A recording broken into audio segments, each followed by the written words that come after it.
I'm heading into a free local show hosted by the Facebook group Minnesota Comic Exchange. Ready to see what we find? Check it out.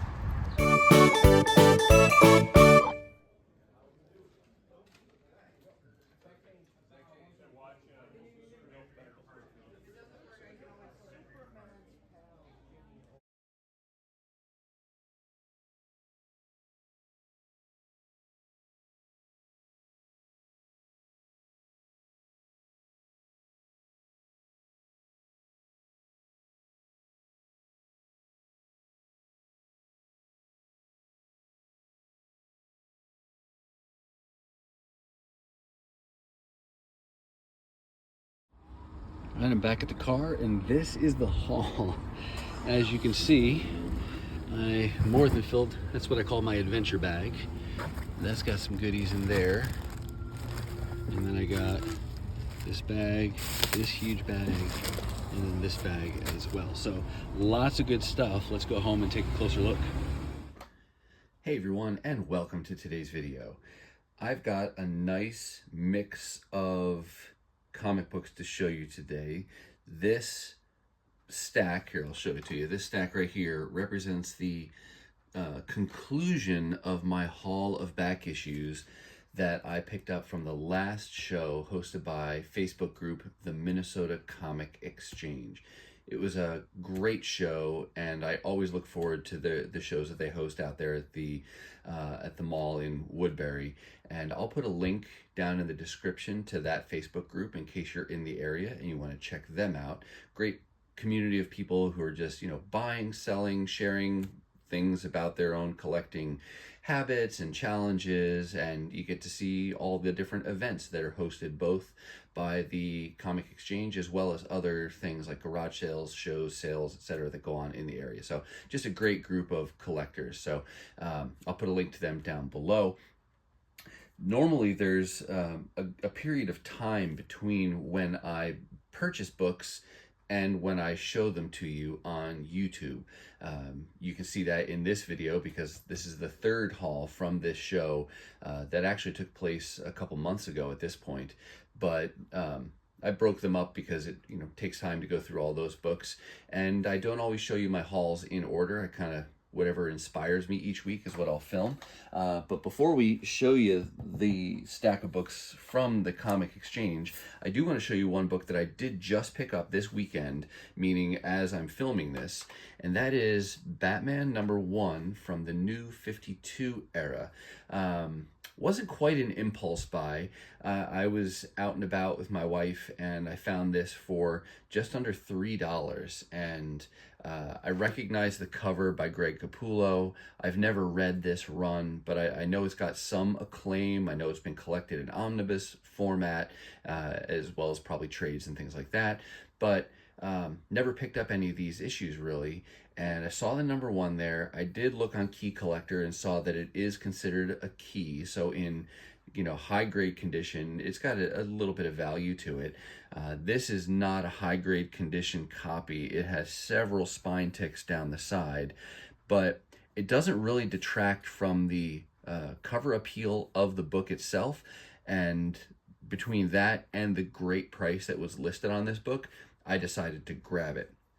Now, I will say that I got this not because it's a key so much, as more so for the fact that it's Batman and it's a character. I don't collect much DC, but if I'm going to get something DC, it's probably going to be a Batman book. It's a #1. And then the creative team. I've heard really good things about this run done by Scott Snyder and Greg Capullo. And I think they did basically the whole New 52 volume together. And from a collector's standpoint, that's kind of appealing to me because even though I'm not collecting a lot of DC or a lot of different runs, the fact that I now have the #1 issue to, a reasonable number of issues, 52 issues in this volume, there's a good chance this might jumpstart my desire to put this together. Now, the one dilemma that I have is about how to collect this. On the one hand, I typically gravitate towards single issues because it's just fun to hunt those things down in the wild over time and put a run together and then be able to read it in its entirety. And hopefully, as you've watched my videos, I like to shop in the 50 cent and the dollar bin. So try to put those things together as inexpensively as possible. One of the challenges in this instance is that there are a couple keys, particularly in the lower portion of this run, that I really don't expect to ever find in the dollar bins. I mean, as it is, number one's kind of a key, and I, paid up for this issue already, but I don't want to do that for every issue in the run. So then alternatively, there are the omnibus editions. This whole new 52 run has been collected in 2 volumes. The upside of that is, of course, you get the entire story and I could just sit down and read it and enjoy it, and it looks really good on your shelf. The downside, of course, is that you're going to spend, basically $90 at least to get one of them, because even if you buy it online at a discounted site, you're going to have shipping on top of that. So basically you're talking just under $100 to get one of those, and then you can't really spread that out like you can when you're buying them in the dollar bins. So, hey, first world problems here, but that's the choice that I'm kind of wrestling with right now. Do any of you collect this run, or have you collected this run? And if so, how did you put it together? Did you do it as single issues? Did you do it as the omnibus editions? Or did you do something else like trade paperbacks? Let us know down in the comments. But I did want to share that one book. That was just an exciting find in the wild. It's an excellent cover, and I've read this. I like the story, so I do want to continue with this, and I really like Greg Capullo's art in that. I haven't collected a lot of Greg Capullo's stuff. I just know his name, and I really like his take on Batman so far. So let us know your thoughts about this run as well in the comments. But now let's shift over and get to the books that came from the Minnesota Comic Exchange show. I've kind of themed my hauls from this show, and so you saw one that was a lot of Batman books in the first video. The next one, I forget how that was. It was a lot of 50-cent things, but there were some runs collected in there. This final haul is kind of a wide variety of single issues, maybe a couple issues from a particular run, but not a lot from just one particular title. And so that's why I kind of grouped these together for the last video here. This issue of Thor comes from Volume 2. It's issue number 33. This is the first appearance of this character on the cover, Thor Girl, who made... her alter ego had her first appearance in issue 22, but other than that, I don't know anything about this character, what her backstory is, what Marvel has done with her since then. And that's not even really why I bought this. What jumped out to me was, first, it's Thor, and I generally am gravitating towards things that are Thor to begin with. But Andy Kubert does the cover, and I thought it was really cool. It is kind of novel that they had this idea of Thor Girl, but then the interior penciler is Stuart Immonen, and I really like his art style.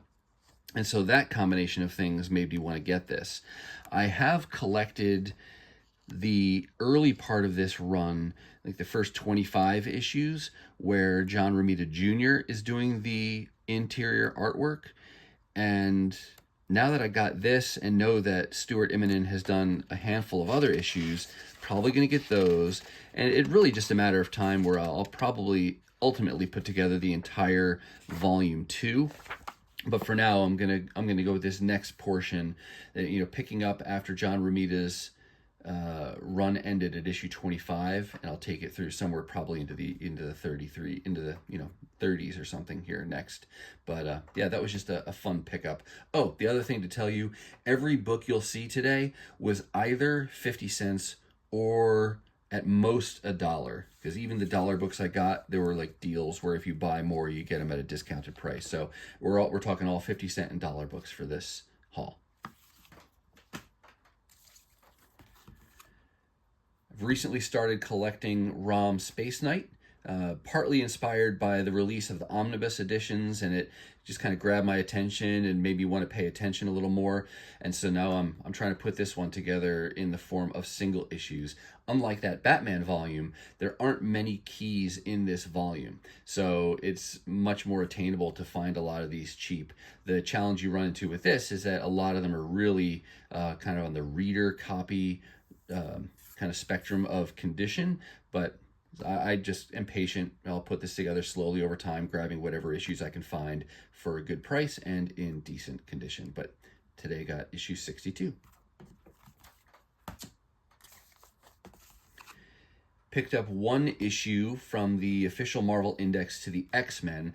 I'm just a fan of these index books. You've seen them in other videos of mine. So if it's not a main Marvel Index, but it still features characters or teams that I am a fan of, then I'll pick those up. And I think this is only like the second one of this little series that I have.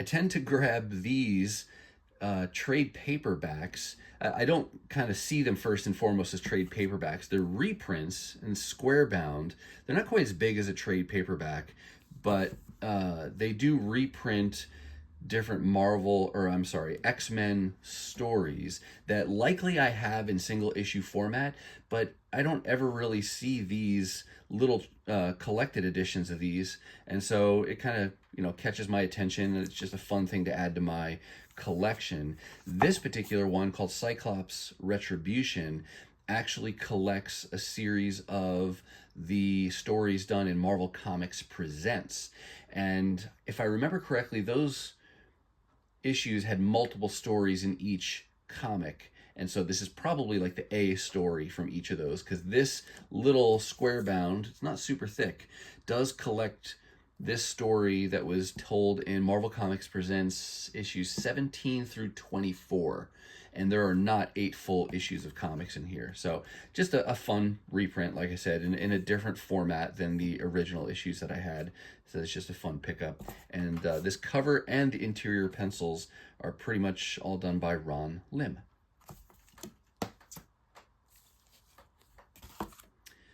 I've mentioned before that I'm working on putting together the Marvel Age news magazine series. I did collect a lot of these, or several of these, new when they came out in the 80s and 90s, and now I'm trying to fill in the rest of the holes. And I'm kind of going a couple of ways. First, if it's a cover that I find that I really like, I'll grab it, or if they're really nice condition copies of issues, and I'll pick those up. But I try to grab these when they're $1 or less. Nice 80s nostalgia cover here. Love the box radio that Rogue's got next to her here. This is from 1987, and I think it's cool that she's actually reading different annuals from the summer, because summertime was annual time. And I did look into some of these. These covers and the titles don't actually match each other. So for example, this says Amazing Spider-Man Annual, but that's not the cover to the annual for Amazing Spider-Man that year. This, if I'm right, I think that's the cover to issue 287. I did look it up. I'm just not sure if my memory is correct on remembering. But yeah, that is from a regular issue of Amazing Spider-Man, but they're calling it an annual. And then you've got Merc and then Starbrand annuals down here as well. Just, fun little details that you see the artists put into their covers. All right, let's go back to Wizard Magazine. Any of you, I'm sure some of you remember Wizard Magazine and were collecting back then. It was a cool magazine to get because it had great art and articles, and kind of like that Marvel Age, but a much thicker magazine, and not done by specifically Marvel. It was more of an industry-wide. It had things, like I said, interviews and previews, but it had a price guide in the back as well. And something recently that I started coming across are these Wizard half issues. I don't really know a lot about them, other than they get listed with whatever volume of the title that they're tied to in my CLZ. That's how I find them. So you've got, maybe it's got a 0 issue, it's got a number 1 issue. This will be listed as the number 1/2 issue, but it's some kind of team up with Wizard and Marvel. I don't know how the story connects to the rest of the volume. I tried to do a little bit of Googling on this and didn't find a ton of information. So if any of you know more about the backstory of these Wizard half issues, let us know down below. What I can tell you is that they were like mail-in promotionals. Let's see, Fantastic Four half was available only through a special offer in the Wizard the Comics magazine, number 85. It's part of a limited edition, distributed in a special protective holder with a copy of this certificate. So they're kind of cool and somewhat collectible, not from a value perspective, but fun to collect, I guess I should say. But I found like half a dozen of these at the show this day. And again, these were probably in the dollar bins, so I may have gotten them for like 80, 90 cents. They had the Fantastic Four. They had the Silver Surfer Witchblade, that was part of the Devil's Reign, and that's got the certificate. All of these have the certificate with them, by the way. X-Men, 1/2. Daredevil. Some of them are just kind of a traditional trade dress here, nothing fancy on the cover. Some of them, though, do have this kind of reflective treatment with Wizard added. So maybe there were variants of some of these. Here's a Witchblade Tomb Raider, again with the cool reflective Wizard logo. And then Tomb Raider as well. There were a lot of these Wizard half issues. When I was researching them, I looked and found an old YouTube video where somebody showed a couple dozen of them at least.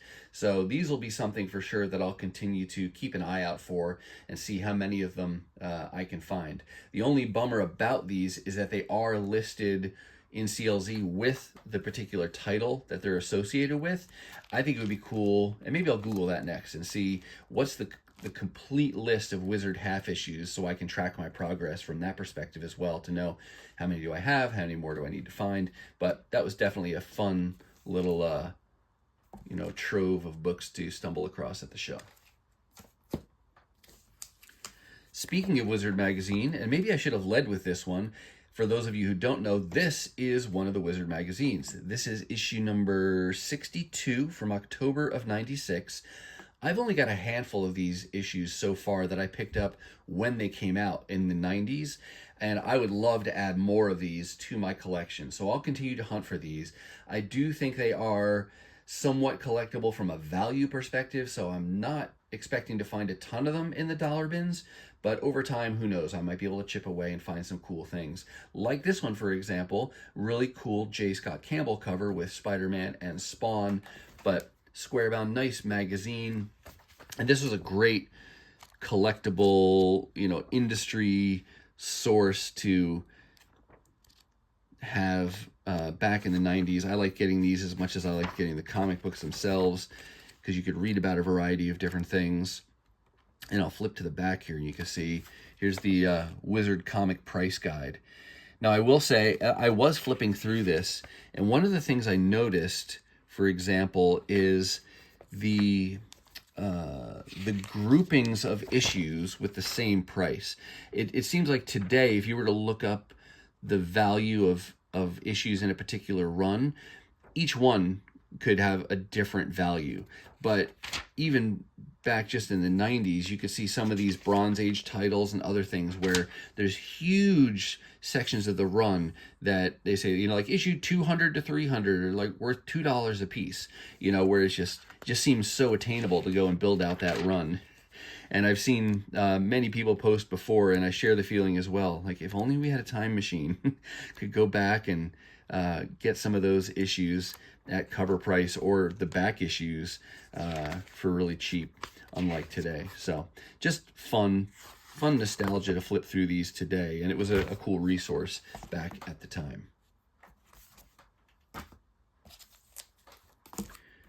Found a little bit of She-Hulk at the show. Just this one issue from Sensational She-Hulk.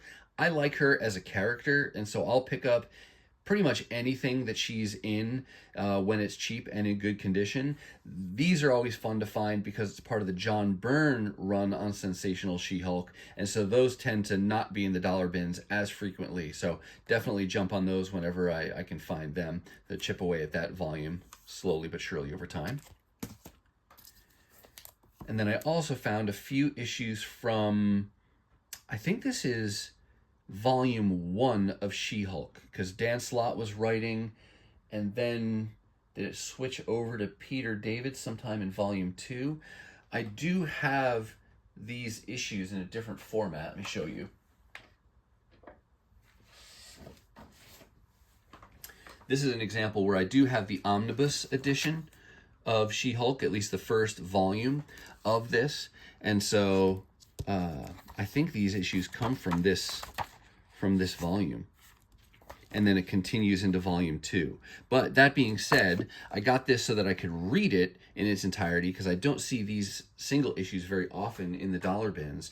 But even though I have the omnibus, when I find these, I will pick them up when they're cheap, because it's really cool covers and because it's a character I like. And ultimately, I love comics in single issue format. So it's going to be hard for me to resist buying the single issues cheap, even when I have the omnibus. But I was lucky to find issues 2, 3, and 4 at the sale. Don't have issue 1 yet, but that's okay. I'll keep hunting for that. That's going to be a harder one to find for cheap, like I like to find them.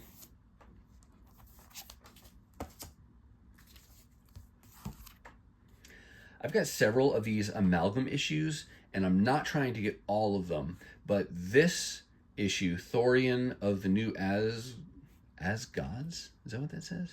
Yeah. This is one of the issues that I didn't have that I was still hunting for, and primarily because it blends in Thor, character I like I said before, and the cover art is done by John Romita Jr. I don't know, does he do the pencils inside as well? Sorry for that loud tape sound. Let's take a peek.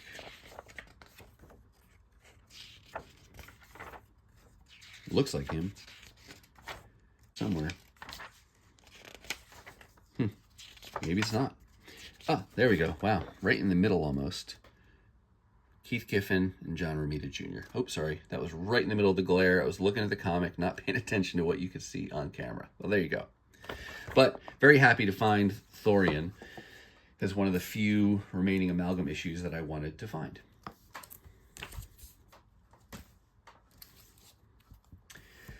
These next 2 issues were, I will say, an impulse buy because I didn't know they existed and had never seen them before. So when I saw these in the dollar bins, I grabbed them because of the Teenage Mutant Ninja Turtle reference in each of them.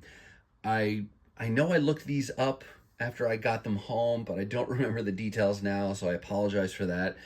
But this one, I want to say, like, some wizard turns one of these guys into something that resembles one of the Teenage Mutant Ninja Turtles. And this one, clearly, this is the Viking heroes meet the Teenage Mutant Ninja Turtles. This one's posing it more as a question. Is there a Teenage Mutant Ninja Turtle among the last of the Viking heroes? But because of that TMNT reference in each of these, I thought that was pretty cool. And this is, well, could be 1991. Let's see when these came out. I don't really know a lot about this series either, but because I like the Turtles and I like those references to them, it's a fun, just a fun pickup because you don't see these very often.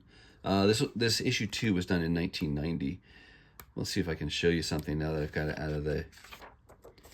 out of the bag. Oops, sorry.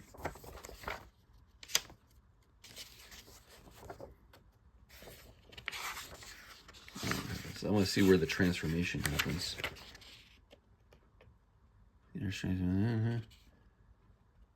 See, he's kind of turning into this turtle-like monster creature. But then see his hood gets ripped off, and it results in looking like a bandana. And then by the end, look, it's like he looks like one of the turtles. So I don't know. I got to find out the backstory here. But at the time, I didn't think that much about it. It was just cool turtle references. So let us know if you know anything more about those issues.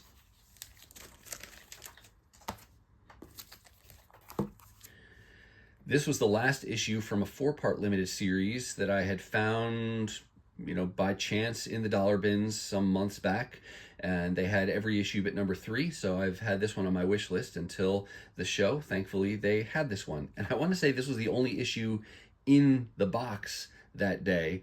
They didn't have 1, 2, or 4. So maybe someone else and I were both collecting it, and we kind of flip-flopped in terms of when and where we found each of those respective issues. But always love it when you can complete a limited series like that. And got this because it's 90s art nostalgia and 2 teams that were big at the time. Couple more random finds, but I got them because of the Star Trek connection. These were part of a line of books on celebrities, and this one's called An Unauthorized Biography of Patrick Stewart and then Leonard Nimoy, and I just got those for my wife because she likes the Star Trek comics, and it was just kind of unusual finds connected to a franchise that we like.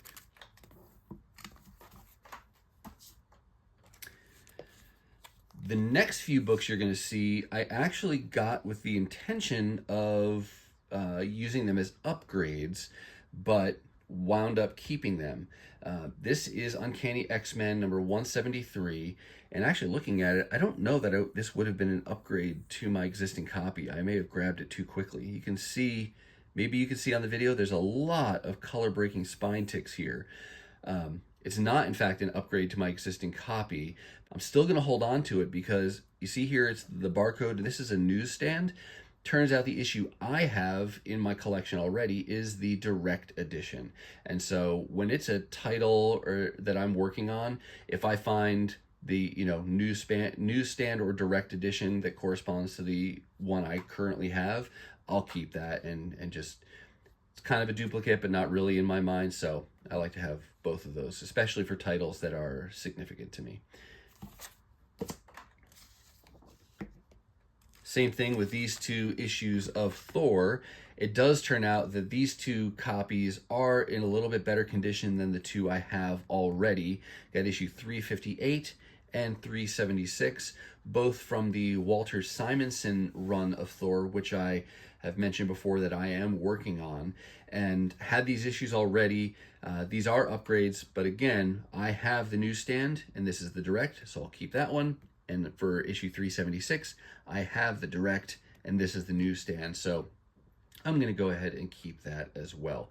These are some of the books that are hard for me to resist when I find them, even when they are actually duplicates, just because I love really every cover from this run. It was such a great era of Thor, both for storytelling and for art, and I'm enjoying reading it because I think I showed you in a recent video that I got the Walter Simonson omnibus edition of his time on Thor. Oh, it was in a short, I showed you that, and I'm loving being able to read that in that run in its entirety now and have it in the nice oversized art that looks nice on my shelf.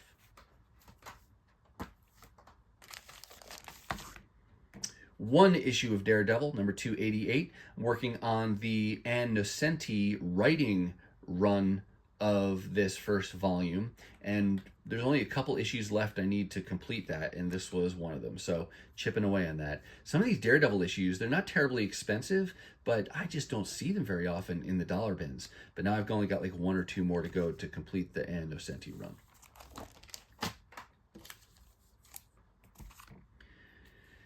When books are 50 cents a piece, sometimes I get stuff just because. And in this case, we have X4.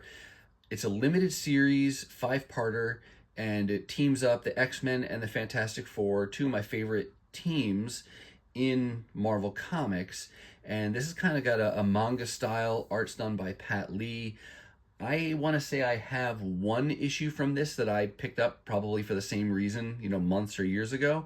And they happen to have 3 more issues from the 5-part limited series that I didn't have. And so I went and just grabbed them, partly to build that out. And again, because of the franchises I like and the art style is kind of cool. I don't know anything about what's going on in the story or if or how it even connects to the larger continuity of things. But they had issue 2. Issue 3, and issue 4, a little fastball special between Thing and Wolverine there. So just a fun little limited series to continue to chip away at. getting towards the end here. Keeping with Fantastic Four now, I am working on building out as extensive a library of Fantastic Four comics as I can, and not too long ago I came across this volume under the Marvel Knights banner, ran for 30 issues, and now I've just been picking up these issues when I can find them for cheap, not really kind of going in any particular order, but at the show, they had issue 8, 9, and 10. I don't really know a lot about the creative teams or the story or how that ties into what was going on in other Fantastic Four titles at the time, but I like the team, so I'll build that out and then give that a read at some point. These guys definitely fall into one of those categories of characters or titles that you like enough that you're just going to get them all, and you'll follow it through the ups and downs of the storytelling and art changes that happen over the years. So I'll just get these, not worry about whether or not I like it yet, and then I'll read them all once I have them. Couple more Fantastic Fours.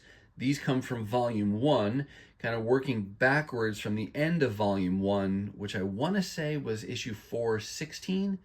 I have those couple last issues. I don't think I have 414, but then 413 I needed, so grab that. I'll work on that from the top down as well as from the bottom up whenever I can. And then found issue 300, which is just shortly after the end of the John Byrne run. This Puppet Master cover always freaked me out, but you got to get it if you want to complete the run.